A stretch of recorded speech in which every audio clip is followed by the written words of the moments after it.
मेरठ में सौरभ हत्याकांड में मुस्कान और उसका बॉयफ्रेंड साहिल सलाखों के पीछे, लेकिन दोनों की करतूती का कच्चा चिट्ठा सामने आना बंद नहीं हो रहा है। अब पता चला है कि मुस्कान और साहिल पहले सौरभ की लाश को एक सूटकेस में भरकर ठिकाने लगाने की साजिश कर रहे थे। दोस्तों नमस्कार। एक लड़की होती है जो कि धारदार चाकू लाती है मार्केट से और उसके बाद जो है एक ड्राम लाती है और अपने ही पति को मारने के लिए पूरा षड्यंत्र रचती है। और उसके बाद जो है उसको जो है नशे की कुछ गोलियां खिलाकर और उसे जब पूरी तरीके से वो बेहोशी हालत में होता है तो उसके जो है उसको सीने में जो है वो खंजर मार देती है, यानी चाकू मार देती है। मारने के बाद जो है उसके 15 टुकड़ा करके उसे एक ड्राम लाती है, वही ड्राम में भर के और उसमें सीमेंट भर के उसको जाम कर देती है। तो ये दोस्तों ये कहानी बहुत ही दर्दनाक है। और एक औरत जो कि अपने ही पति के साथ इतने दर्दनाक तरीके से कांड करती है। आइए ये कहानी आप लोग को विस्तार पूर्वक सुनाते हैं। आप लोग भी सुनकर जो है पूरी तरीके से दंग हो जाएंगे और सोच के कलेजा भी आपका कांपने लगेगा कि इस तरीके की घटना एक औरत कैसे कर सकती है, जिससे कभी वो प्यार करके उससे शादी करी थी और लड़का भी खूबसूरत हैंडसम था, लेकिन उसको जरा भी ख्याल नहीं आया, अपने अपने प्रेमी के साथ मिलकर उसकी हत्या कर दी। तो ये दोस्तों कहानी जो है अगर आपको अच्छी लगी तो लाइक शेयर कमेंट जरूर करिएगा और कहानी बताइएगा कि आप लोग कहाँ से देख रहे हैं। ये कहानी दोस्तों है मेरठ की। मेरठ उत्तर प्रदेश की मेरठ की कहानी है। वहीं की रहने वाली जो मुस्कान है वो वहीं की रहने वाली होती है और 12वीं क्लास में वो मतलब अपनी 2016 में पढ़ाई कर रही होती है। और कॉलेज के दिनों में वो बड़ी चुलबुली और बहुत ही अच्छी थी और पढ़ाई लिखाई में भी वो अच्छी थी, तो वही पढ़ाई कर रही थी। तो एक दिन स्कूल के फंक्शन का कुछ प्रोग्राम था, तो फंक्शन से स्कूल तरफ से वो एक बाहर जाती है और वहीं पे उसकी मुलाकात जो है साहिल वो सौरभ से हो जाती है। सौरभ देखने में बहुत ही हैंडसम बहुत ही खूबसूरत रहता है। जब वो देखता है मुस्कान को तो वो भी आकर्षित हो जाता है। फिर ये दोनों एक दूसरे से बातें करते हैं। बातें करने के बाद फिर ये दूसरे एक दूसरे से नंबर ले लेते हैं और नंबर लेने के बाद बात भी किया करते हैं। और फिर वहां से जब चली जाती है तो ये कहती है कि देखो हम लोग प्रेम इतना करते हैं तो क्या तुम मुझसे शादी करोगे। तो इस पे वो कहता है सौरभ कहता है कि देखो शादी तो मैं तुमसे करूंगा और जरूर करूंगा, इससे कुछ समय बीत जाता है, लेकिन ये दोनों अपने घर वालों से बातें करने लगते हैं। लेकिन बात कुछ ये होता है आज करेंगे कल करेंगे इसी तरह का कम से कम साल भर का समय निकल जाता है, 7-8 महीने से ऊपर ही का समय निकल जाता है, साल भर मान के चलिए। इन लोगों से प्यार भरी बातें यही चैट पे और मोबाइल पे हुआ करती थी। फिर बाद में एक दिन ये कहती है कि देखो हम लोग मिलते तो है अच्छी बात है, लेकिन अब हम लोग को शादी कर लेना चाहिए, अपने घर वालों को मना लेना चाहिए।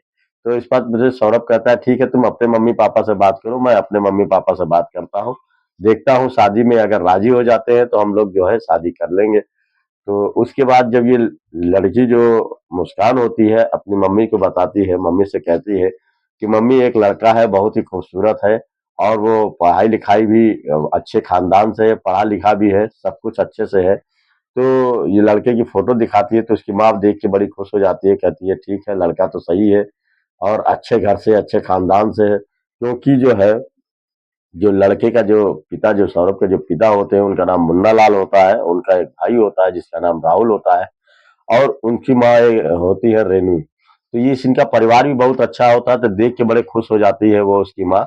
और बाप कहते हैं कि मुझे कोई एतराज नहीं है, ठीक है हम लोग शादी कर देंगे, तुम सौरभ से पूछ लो वो अपने माता पिता को राजी किया है। तो ये दूसरे दिन अब सौरभ से बात करती है कि तुमने अपने माता पिता से बात किया शादी के लिए। तो वो कहता है कि नहीं हमने तो बात आज करते हैं। मम्मी पापा से अपने वो बात करता है तो पापा जब सुनते हैं तो उनको पता चलता है कि ये मुस्कान नाम की लड़की जो है बहुत ही नीचे स्तर की है, क्योंकि वो हाई फाई सोसाइटी के थे, करोड़ों की जायदाद थी और अच्छे खासे फैमिली से थे। तो उन्होंने कहा मुझे ये लड़की पसंद नहीं है और तुम इससे लड़की से शादी मत करो क्योंकि ये लड़की सही हमको नहीं लग रही है। तो इस बात पे जो है सौरभ जो है गुस्सा हो जाता है, वो कहता है कि मैं शादी करूंगा तो उसी लड़की से करूंगा, दूसरे से नहीं करूंगा। वो पूरी तरीके से मान जाता, पूरी तरीके से जो है एकदम कह देता है कि चाहे मुझे आप रखो चाहे ना रखो चाहे कुछ भी करो मैं उसी लड़की से शादी करूंगा। तो उसके परिवार वाले उससे अपने जा से बेदखल कर देते हैं, कहते हैं जाओ तुम उसी के साथ रहो। फिर ये क्या करता है कि इसके माता पिता से मिलता है और लड़की से जो है शादी कर लेता है। वो लोग किसी तरीके से शादी करवा देते हैं और जब शादी हो जाती है तो ये जो है न अपने घर जाता है और न अपने ससुराल में रहता है। ये एक किराए पे जाके वहीं पे मकान लेके जो है इंद्रपुरी जो इंदिरा नगर कॉलोनी होती है वहीं पे रहने लगता है।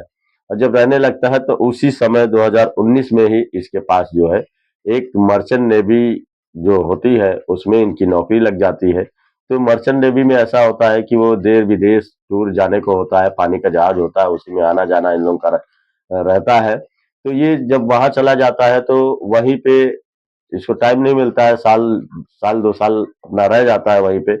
लेकिन जब इससे बातें हुआ करती थी, जब ये वहां चला गया तो ये पहले तो बहुत बातें करती थी, बातें करने के बाद जो है फिर ये ज्यादातर इसकी उसी बीच उनकी एक बेटी होती है जिनका नाम ये लोग पीहू रखते हैं। बहुत ही परिवार अच्छा से चल रहा होता है, सब कुछ अच्छा रहता है।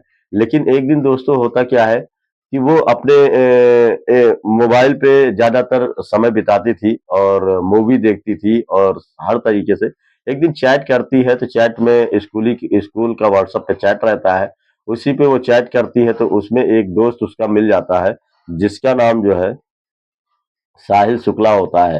तो ये अपने उस समय की बात जब ये अपने कक्षा 8 की क्लास जब पास करी थी, मतलब उस कक्षा 8 तक ये इसके साथ ही में रहा। तो पूछता है कैसी तुम्हारी जिंदगी चल रही है? तो कहती है कि मेरी जिंदगी तो बहुत बढ़िया चल रही है, तुम अपनी जिंदगी बताओ। तो कहता है कि मैं भी अब पढ़ाई कर रहा हूँ और बीटेक कर चुका हूँ। अब मैं सोच रहा हूँ कि कहीं एक अकाउंटेंट चार्टर्ड अकाउंटेंट बन जाऊं। तो कहती है कि अच्छा। इसी बात पे इन दोनों की बातें वही चैट से होने लगती है, एक दूसरे से बातें भी किया करते हैं। फिर इसके बाद वो एक दिन कहती है कि अरे तुम मेरे घर पे आओ और कम से कम हमसे मिलो, क्योंकि मैं अकेले यहाँ रहती हूँ, यहाँ कोई नहीं रहता है। तो इस बात पे जो है वो जो शुक्ला होता है, साहिल शुक्ला होता है, वो उसके घर जाता है और जाने के बाद बहुत सारी बातें करता है। बहुत सारी बातें करने के बाद फिर वो पीहू जो है, जो उसकी लड़की होती है, वो दूसरे कमरे में सो रही होती है। तो वो जब उठ जाती है, उठने के बाद उसकी हल्की-हल्की आवाज़ें आने लगती है। तो ये दोनों क्या करते हैं कि कमरे में संबंध बना रहे होते हैं और उसी बीच वहीं का जो मकान मालिक होता है, वो जब लड़की की आवाज़ सुनता है, सोचता है कि कहाँ से ये आवाज़ आ रही है, कैसे आ रही है, तो वो आता है, तो इन दोनों को आपत्तिजनक स्थिति में देख लेता है। देखने के बाद तुरंत वो कॉल करता है सौरभ को, कहता है कि यार तुम्हारी बीवी बिल्कुल ठीक नहीं है, मुझे तो इसके लक्षण बहुत गलत दिख रहे हैं, मैंने साफ तरीके से देखा है ये एक लड़के के साथ शारीरिक संबंध बना रही थी। इस बात पे उसको जब सौरभ को ये बात पता चलती है तो तुरंत उसके बिल्कुल एकदम दिमाग खराब हो जाता है और तुरंत वो फोन करता है अपनी बीवी को, कहता है कि तुमने क्या दूसरे लड़कों से शारीरिक संबंध बनाना शुरू कर दिया? तो कहती है कि कौन आपसे कह दिया है, मैं आपके सिवा किसी और के बारे में नहीं सोचती हूँ, तुमने कैसे सोच लिया कि मैं किसी और से प्यार करती हूँ? तो इस बात पे साहिल जो है कुछ बोलता नहीं है। फिर उसको लेकिन शक उसके मन में घुस जाता है, तो वो उसकी माँ को बराबर फोन करता है। माँ से कहता है कि जरा आप जरा देखिए कि ये कैसे किस तरीके की लड़की है, हमने सुना है कि ये कोई दूसरे से प्यार करती है, उससे शारीरिक संबंध बना रही है। तो इसकी माँ कहती है कि हाँ ठीक है, मैं पता करती हूँ। तो एक दिन ये जाती है और उसको भी पता चल जाता है कि कोई लड़का घर में है। तो ये इसकी माँ जब जाती है तो जाने के बाद वहाँ अंदर दरवाजा खटखटाती है, तो ये निकलती है तो कहती है कि दरवाजा ही नहीं खोलती है। ये बहुत खुलवाने की कोशिश करती है और दरवाजा नहीं खोलती है उसकी बेटी। फिर ये वापस चली आती है। तो दूसरे दिन ये सौरभ से कहती है कि क्या हुआ, तुम लोग आपस में क्या बातें करते हो? हमें घर पे भेजा था और भेजने के बाद मैं वापस चली आई वहां देखने के लिए, वहां पे वो दरवाजा ही नहीं खोली और बाद में तुम लोग फिर एक दूसरे से बात करने लगे हो। तो तुम लोग के झगड़ों में, तुम लोग के बीच में पड़ने से मेरा क्या है? हम लोग को माँ बाप के बीच में तुम लोग क्यों घुसेड़ रहे हो? तो इस बात पे वो भी नाराज हो जाती है, कहती है अब तुम अपने झगड़े अपने अपने हाथ सुलझाया करो, हमें इस बीच में मत रखो। इस बात पे जो है सौरभ जो है वो कहता है कि अच्छा माँ जी, कोई बात नहीं, गलती हो गई, मैं आपको परेशान नहीं करूंगा। इस बात पे वो क्या करता है कि फरवरी की 24 फरवरी को जो है वही लंदन में वो अपना काम करता है। तो वहीं से कहता है कि मुझे ऑफिसरों से छुट्टी लेता है कि मुझे 25 फरवरी को पहुंचना है क्योंकि मेरी बीवी का बर्थडे है, उस दिन मैं जाना चाहता हूँ, उसको सेलिब्रेट करना चाहता हूँ। तो वो वहीं से जो है तुरंत चला आता है और आने के बाद ढेर सारा चॉकलेट और मतलब गिफ्ट के सामान और सब दुनिया भर का लाता है। और लाने के बाद जो है पूरे घर की तैयारी साफ सफाई और बढ़िया से करता है, धूम से बढ़िया से उसके साथ जो है एंजॉय करने की कोशिश करता है, क्योंकि हमेशा एंजॉय वाला वो लड़का था, हंसमुख था और एक तरीके से जिंदगी को एंजॉय करके जीना चाहता था। तो ये उस दिन क्या करती है कि उसका जो है बर्थडे मनाती है, तो बर्थडे पे जब ये आता है तो देख के उतनी खुश नहीं होती है, लेकिन उसके सामने जताती है कि आप आए हो तो अच्छी लग रहा है। बाद में वो जो साहिल शुक्ला होता है वो भी बर्थडे में आया रहता है, लेकिन किसी को कुछ पता नहीं रहता है कि आखिर इन दोनों में मैटर क्या है, वो अनजान बने रहते हैं। फिर उसी दिन ये क्या करता है साहिल शुक्ला, उसको कुछ गोलियां देके जाता है, कहता है कि ये आज ही हम लोग इसका काम तमाम कर देंगे। तो उस बात पे ये सोचने लगती है, कहती है कि नहीं इतनी जल्दी नहीं, क्योंकि जो है सौरभ जब चला जाएगा यहाँ से तो फिर हम लोग साथ में रहेंगे, अभी इतनी जल्दी इसके खात्मा नहीं करते हैं। तो कहता है बाद में फिर दूसरे दिन जब सौरभ उठता है मतलब देर हो जाती है रात में, और उसके बाद जब उठता है तो नींद की गोली ये मिला देती है, लेकिन वो कुछ कर नहीं पाती है और उसको हिम्मत नहीं होती उसे मारने की। तो साहिल जो है कहता है क्या हुआ कुछ करी, तो कहती है कि आज मुझे मौका नहीं मिला, बाद में देखती हूँ। लेकिन उसी बीच सौरभ ये कहने लगता है कि देखो, मैं अब तुम बार बार कहती हो ना कि तुम लंदन चले जाते हो, अब मैं लंदन नहीं जाऊंगा, यहीं पे रह के ही काम करूंगा और जो यहीं पे ही रहूंगा और तुम्हारे साथ समय बिताऊंगा। इस बात को जब ये सुनती है तो एकदम से उसके दिमाग से पैरों तले जमीन खसक जाती है कि अब तो ये यहीं रहेगा। और उस बीच जो है इससे काफी प्यार मोहब्बत ये साहिल से कर चुकी थी, क्योंकि उसके साथ जो ड्रग्स का और अफीम का, यही सब गांजे का, यही सब का सेवन भी वो करने लगी थी और दोनों नशे में लिप्त हो गए थे। और इसी वजह से सारी संबंध बनाते थे और काफी लोगों का आगे प्लानिंग भी हो गया था। तो इस बात पे वो एकदम से घबरा जाती है कि ये अब आदमी मेरे साथ ही रहने के लिए कह रहा था। बल्कि ये कुछ समय पहले जब ये बात जानता है सौरभ, तो ये तलाक के लिए अर्जी भी देता है कि तलाक हम लोग को दे दिया जाए। लेकिन सौरभ जो है बहुत प्यार करता था मुस्कान से, तो मुस्कान को उसको कह साफ लहजे में कह देता है कि देखो मैं तुम्हें तलाक नहीं दूंगा। और उसी बीच उसी बीच ये फिर अपने मम्मी से जाके कहती है कि मैं अब जो है साहिल शुक्ला से प्यार करने लगी हूँ और मैं उसके साथ रहना नहीं चाहती हूँ, सौरभ से मुझे तलाक दिलवा दीजिए। तो उसके माँ बाप गुस्सा हो जाते हैं कि तुम्हारे कहने पे, तुम पहले उससे प्यार करती थी, तुम्हारे कहने पे मैंने उससे शादी करा दी, अब तुम अब कह रही हो कि उसके साथ नहीं उसके साथ रहना, तो ऐसा संभव नहीं है, हम लोग कतई राजी नहीं होंगे उससे शादी करने के लिए। तो इससे ये परेशान हो जाती है और साहिल शुक्ला को फोन करती है, कहती है कि ना मेरे मम्मी पापा राजी है ना सौरभ मुझे तलाक देने को राजी है, अब कैसे क्या होगा, हम लोग कैसे मिलेंगे। तो कहते हैं, देखो भाई तुमको अगर मेरे साथ रहना है, देखो जिंदगी कितनी अच्छी है, हम लोग नशे में रहते हैं, कितनी धूम की जिंदगी होती है, कितना अच्छा लगता है, एंजॉय करता है। तुम्हें अगर नशे तुमको अगर ड्रग्स चाहिए, अगर तुमको ये चीज चाहिए, तो ये तो कतई नहीं करने देगा, क्योंकि ये तुम तो जानती हो जनरल मर्चेंट का ये लड़का है और ये कतई नहीं होने देगा। तो कहते हैं तब फिर क्या किया जाए, तो कहते हैं कि इसको यहाँ से हटाने का प्रोग्राम करो, किसी तरीके से यहाँ से जो है इसको हटा दो रास्ते से। तो कहती है ठीक है प्लानिंग हम करते हैं।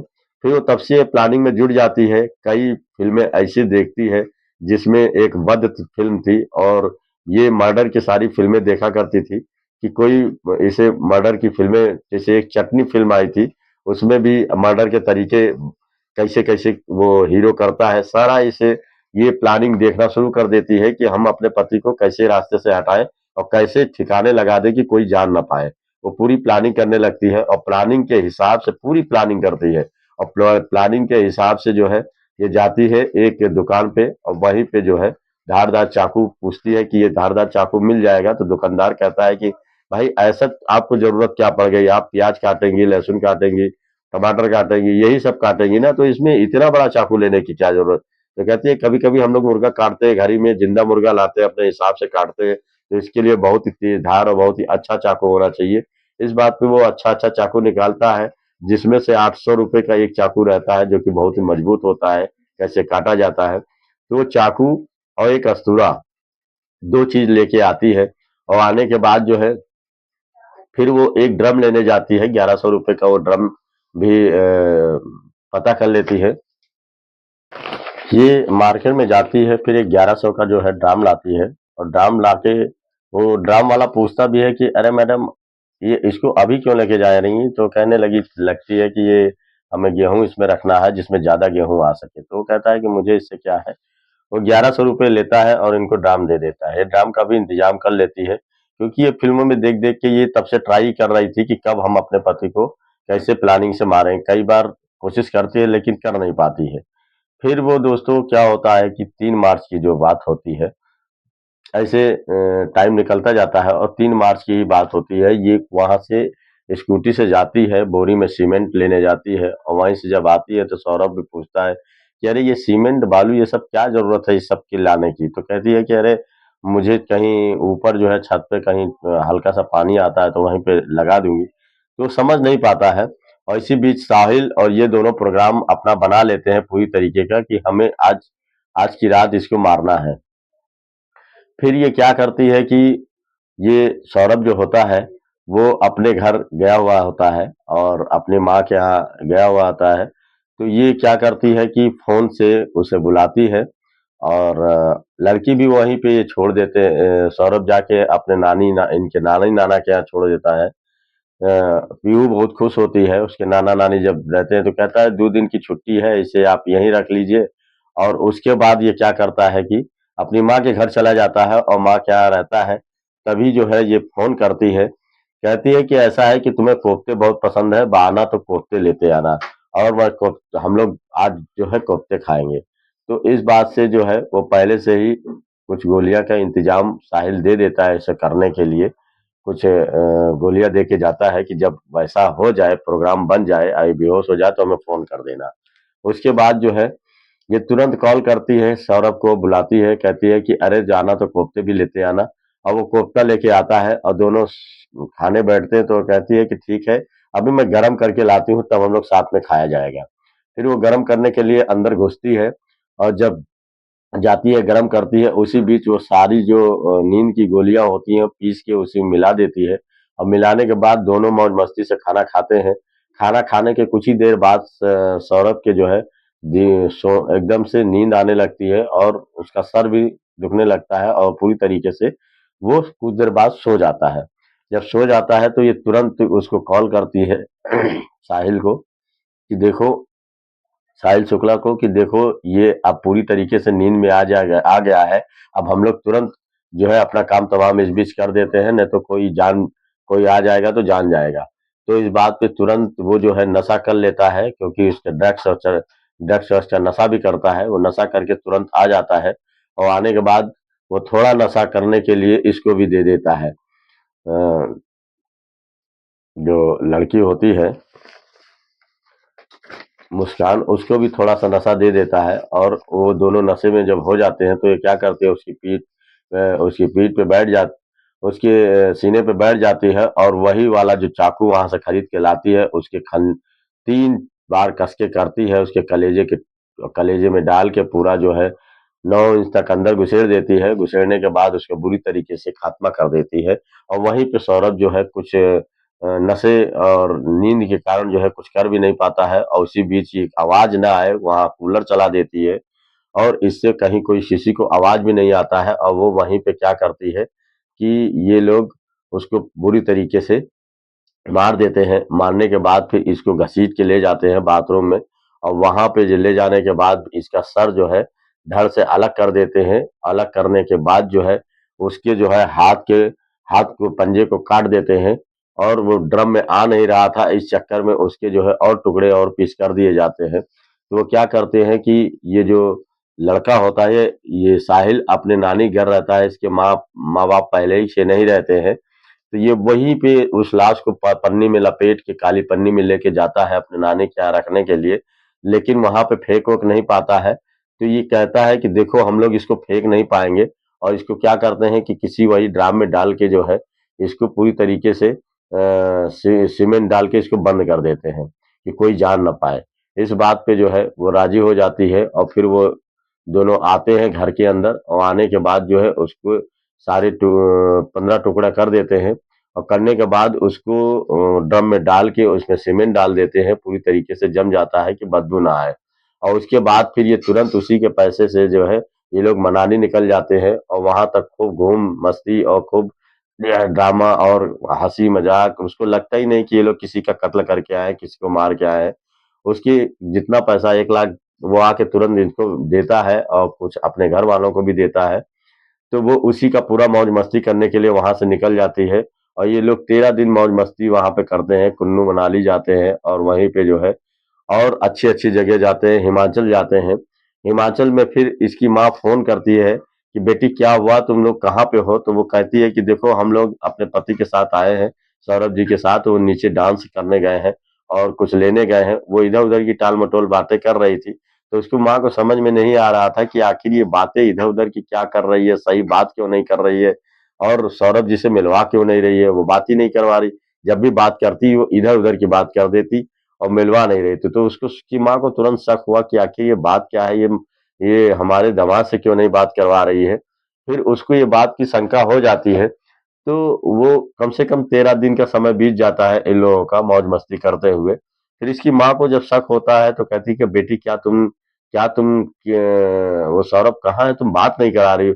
तो इस बात की इसको शंका हो जाती है कि कहीं माँ और जांच पड़ताल न करने, तुरंत रोने लगती है मोबाइल पे और कहने लगती है कि सौरभ जी अब नहीं रहे, हम लोग को छोड़ के हमेशा के लिए चले गए। तो इस बात पे वो कहती है क्या बक रही हो तुम, ये सब फोन में नहीं आके मुझे सीधे बताओ आखिर क्या बात है, कैसा मैटर है। तो वो तुरंत जो है आती है और आने के बाद जो है अपने माँ के पास रोने लगती है और कहती है कि सौरभ जी अब नहीं रहे। तो कहते हैं कि ये क्या बक रही हो, कैसे नहीं रहे, ऐसा कैसे हो सकता है? कहते हैं कि सौरभ जी वहीं पे सो रहे थे, कुछ उनके घर वाले आए और उसे जो है मारने पीटने लगे, मेरे गले पे चाकू रख दिया और उसको जो है उसको हमेशा के लिए खत्म कर दिया। तो इस बात पे जो है जब बताते हैं तो उसकी माँ को यकीन ही नहीं होता, उसके पिता को भी यकीन नहीं होता। तो उसके पिता यही कहते हैं कि बेटी देखो आज तक तुमने कोई भी गलत काम किया तो मैंने तुम्हारा साथ दिया ना, सब कुछ बताया ना, तो अब भी तुम सही सही बता दो आखिर तुम क्या है, मैं तुम्हारे साथ रहूंगा, जो भी बात हो तुम हमें सही सही बता दो। तो वो कहती है कि पिताजी मैंने हम और मेरे दोस्त ने मिलकर जो है सौरभ को सर से धड़ कर दिया, उसके उसके 15 टुकड़े करके एक ड्राम में सीमेंट भर के डाल के उसको जो है पैक कर दिया है। तो ये बात जब सही सही सुनता है उसका बाप तो कहता है जिस तरीके से तुमने हमको बताया है इस तरह चल के तो है पुलिस वालों को बताओ, क्योंकि जो है पुलिस को बताओ। तो वो क्या करते हैं कि अपनी जो स्कूटर निकालते हैं उस पे इनको बैठाते हैं और बैठाने के बाद जो है वहीं पे एक ब्रह्मपुरी पुलिस थाना होता है, वहां पे लेके जाते हैं अपनी बेटी को, कहते हैं कि जैसे तुमने हमको सच बताया वैसे ही पुलिस वालों को सच बताओ। तो पुलिस वालों को जैसे ही पूरी तरीके से बताती है तो पुलिस भी पहले तो सोचने लगती है, फिर इससे पूछताछ करती है तो ये बताती है कि उनके घर वाले ही उनको मारे हैं, मैं नहीं जानती हूँ कैसे क्या हुआ है, मुझे तो चाकू की नोक पे रखे हुए थे और उसके बाद उसको मार के वो लोग भाग गए। तो इस पे पुलिस पूरी तरीके से सख्ती करती है कि जब उसके घर का कोई सदस्य वहाँ है नहीं तो मार कैसे डाला और तुम झूठ बोल रही हो। उसके बाद जो है अपनी शक्ति पुलिस जब दिखाती है तो पूरी तरीके से ये टूट जाती है, पूरा सच उगल देती है कि मैंने किस तरीके से अपने पति को जो है नशे की गोलियां दी थी और नशे की गोलियां देने के बाद जब वो पूरी तरीके से नींद में हो गए तो मैं अपने दोस्त को बुला के जो है मैं उससे बहुत प्यार करती थी और उसको बुला के मैं हम लोगों ने उसका गला काटा, उसका जो है उसके कलेजे में 3 चाकू मारे और उसको मार डाला और मारने के बाद उसके हाथ पैरों को उसके जो हाथ के पंजे हैं उसको काट दिया और उसको जो है एक ड्रम में भर के जो है हम लोग जो है उसको पैक कर दिए हैं। इस पे बात पुलिस पूरी सख्ते में आ जाती है और जाके जो है देखती है तो ड्रम के अंदर वो उसी तरीके से पैक है। फिर तुरंत पुलिस चार्जशीट तैयार करती है और इनको तुरंत जो है ले जाती है, जेल पहुंचा देती है। जेल में जेल में ये लोग फिर और सख्ती से पूछताछ जब करते हैं तो ये कहती है कि इसका भी प्लानिंग ये रहता है कि ये सोचती है कि क्यों ना उसमें मट्टी डाल के उस पे पेड़ लगा दिया जाए, क्योंकि एक पिक्चर में ये देखती है कि कहीं पे खोद के उसमें जो है पेड़ लगा रहे हैं, वहीं पे गाड़ देते हैं जिंदा, उसके बाद उसके ऊपर पेड़ लगा देते हैं। तो वही सोच रही थी कि हम लोग भी इसमें मिट्टी भर के जो है उस पे पेड़ लगा देंगे। लेकिन जो है वो बदबू काफी आने की वजह से जो है वो ऐसा नहीं कर पाई। वो बाद में शायद पुलिस वालों को ये बता रही है। और आप लोग तो इतना तेज सोशल मीडिया पे चल रहा है, बहुत कुछ जानते ही होंगे। लेकिन हमने भी जो मीडिया पे देखा है, जो उनके माँ बाप बोल रहे हैं और कैसे किस तरीके से सारी घटनाएं, तो वही मैं आप लोग को पूरी सुनाने की कोशिश किया हूँ। अगर अच्छी लगे तो लाइक शेयर कमेंट जरूर करिएगा। लेकिन सोचने वाली बात है दोस्तों, ये आपको कहानी सुनाकर आपके दिल को ठेस पहुंचाना नहीं था, बल्कि आपको जागरूक करना था कि इस तरीके से भी कांड हो जाता है। लोग कांड कर देते हैं। बीवियों को अकेले छोड़ने का मतलब है कि वो कुछ ना कुछ उसके दिमाग में फितूली काम सवार हो जाता है। वो कोई ना कोई दूसरे से संपर्क में आ जाती हैं और इस तरीके से घटनाएं के बारे में सोचने लगती हैं। तो ऐसा दोस्तों इस बहुत कुछ अकेला होने के कारण ये हो जाता है। तो ऐसा इसी वजह से कहा जाता है कि औरत को अकेला ज्यादा छोड़ना नहीं चाहिए। और ये कहानी अच्छी लगी तो लाइक शेयर कमेंट जरूर करिएगा और हमारे चैनल पर नए हो तो सब्सक्राइब जरूर कर दीजिएगा। नमस्कार दोस्तों, धन्यवाद।